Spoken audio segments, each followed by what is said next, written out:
alvon sochlaring har bir tolasi. Alvon alvon sochlaring har bir tolasi. Buncha go'zal shahloku ko'zlaringni qorasi. Buncha go'zal shahloku ko'zlaringni qorasi. Bola bola bolajon eng shiringina qaqajon. Bola bola bola bola bolajon yig'lama yig'lama bolajon. Bola bola bola bola bolajon eng shiringina qaqajon.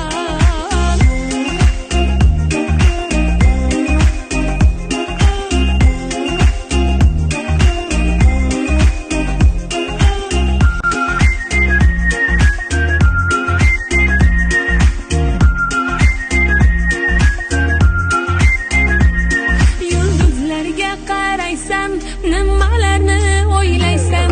Yulduzlarga qaraysan, nimalarni o'ylaysan? Shirin xayolda g'ushing, kipriklaring sanaysan.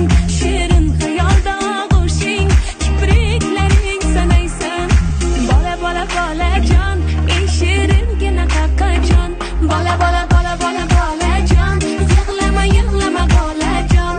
Bola bola bola bola bolajon, eng shiringina qaqajon.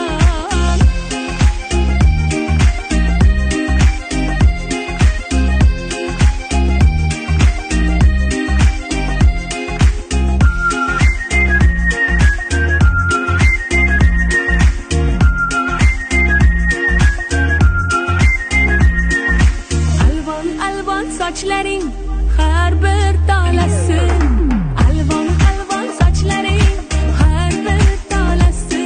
Buncha go'zal shahloku ko'zlaringni qorasi.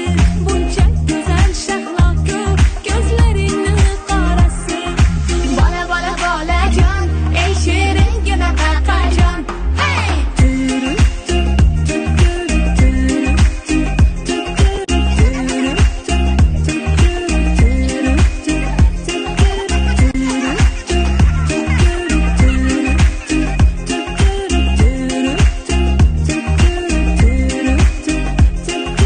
Bola bola bolajon eng shiringina qaqajon. Bola bola bola bola bolajon yig'lama yig'lama bolajon.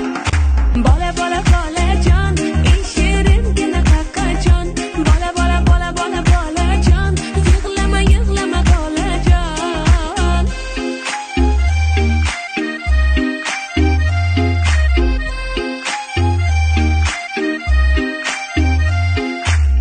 Ayajon, men sizni juda yaxshi ko'raman.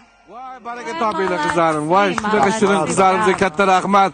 Hamma yaqinroq kelsa oldiroq. Bularni ertalab turg'izishda ayting Muhsin aka. Usta yosh bolalarimizni qarang. Qarang, alonga qaranglar kadrga tirjayib turamiz. Ishimizni oqimizni ko'rsatamiz. Hamma ko'rinyaptimi? Hammaga katta rahmat. Yana raqslaring bormi? Bular choy ham ichmagan. Choy ichasizlarmi? Balet mesterga qaramanglar. Menga qaranglar, menga qaraymiz hamma. Hammang qorni och, ha? Bilaman. Non bilan sariyog' yeysizlarmi? Yo, Go'sht yeysizlarmi? Dilshod aka, bugun Yoqub akeli sizlarga zavtrak qilib beradi deb. Nonushta. Nonushta. Sadiya. Nonushta, iltimos. Meni qaranglar, eshtinglar, hammalaring to'g'ri oshxonaga boramiz. Kelishdikmi? Ketib qolish yo'q, oshxonada sizlarga hozir zomindan sizlarga patr kelgan sariyog' bilan. Kelishdikmi? Hofizga ahamiyat bermaysizlar, faqat nonni yeysizlar. Demak, to'g'riga oshxonaga qarab ketamiz, ketdik. Baraban choptirsalaring ham mayli edi, jo'rtaga bo'lsa ham. Ha?